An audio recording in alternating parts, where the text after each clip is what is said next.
ગાંધીના ગુજરાતમાં દારૂબંધી હોવા છતાં બુટલેગરો બેખોફ બની દારૂનું વેચાણ કરે છે અને પીનારા પણ પીવે છે.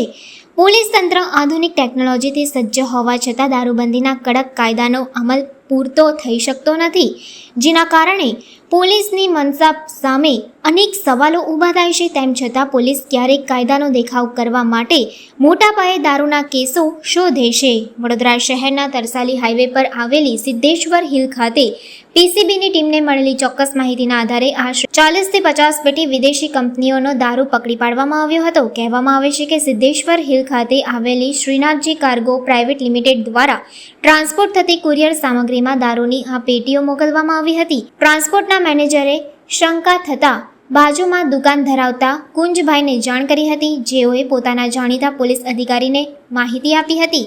તેના આધારે પીસીબી ટીમે તાત્કાલિક કાર્યવાહી કરી અને તમામ પેટીઓ કબજે કરીને પોલીસ ભવન ખાતે લઈ જઈ ગણતરી કરવામાં આવી હતી. ત્યારબાદ માલ મકરપુરા પોલીસ સ્ટેશન ખાતે મોકલી આપવામાં આવ્યો હતો. કુલ મળીને 1298 નંગ વિદેશી દારૂની બોટલો ઝડપી પાડવામાં આવી છે.